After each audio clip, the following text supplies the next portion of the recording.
State and federal officials say a 6-mile section of the lower Duwamish waterway could become a federal Superfund site because sediment there is contaminated with chemicals. The Environmental Protection Agency is expected to propose the Superfund listing within the next few weeks. The Duwamish flows from Tukwila around Harbor Island and empties into Elliott Bay.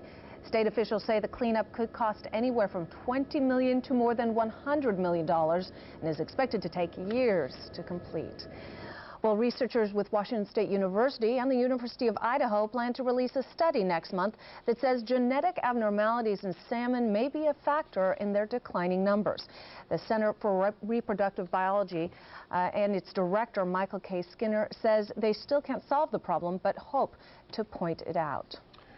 Ghost nets, not a figment of the imagination, but devices actually floating out in the ocean and along our coastline, trapping and killing all kinds of animals. A few weeks ago, we showed you dramatic pictures of the damage ghost nets are causing our environment. Well, tonight, King 5's Deborah Feldman shows us an effort now underway to get rid of at least a few of these things. These men spend much of their lives in and around the water. But today, they're not reeling fish in. Instead, they're volunteering their time and energy to keep them free. The important thing is just to get it out of here. Their mission here is to cut loose and dispose of several large commercial fishing nets recently discovered on a tidal flat. Probably the easiest way to go about this, at least in my experience, is just to take a pair of scissors and just A local sport fisherman, Dale TMKey, found them. These nets, the most important thing here is that we have endangered fish, and as these fish migrate into the habitat, this is stopping our endangered fish. Educating the public about these abandoned nets, many call them ghost nets, is one of TMKey's passions.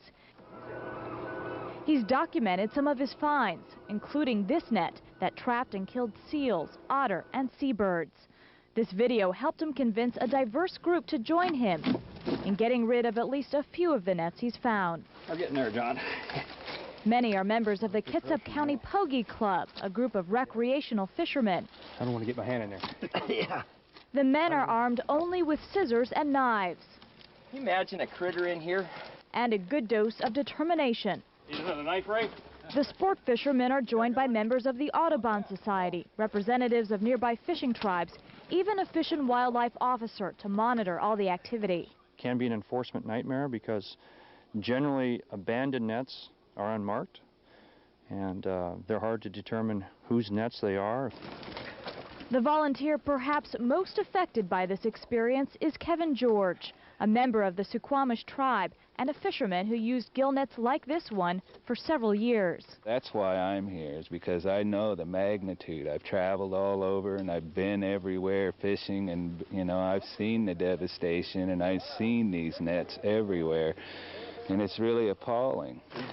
Hey, look at this! The work is hard. It takes nearly a dozen men to cut the tangled net from the abandoned barge. Come on, big fish. We got it. Further down the beach is another net. This one is smaller, but it looks a lot more deadly. Disgusting. Repulsive. This net is full of decomposing fish and sea life. We have a survivor in the net. CPR, quick. The men do what they can, cutting free a few crabs still clinging to life.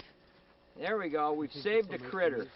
Unlike the bigger net, this one has a buoy still attached with the name of its owner written on it.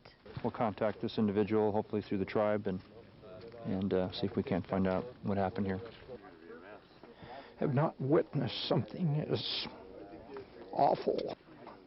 I think it's such a sad commentary that these things happen. It doesn't matter where the source is. That shouldn't happen. Let's see what we got here.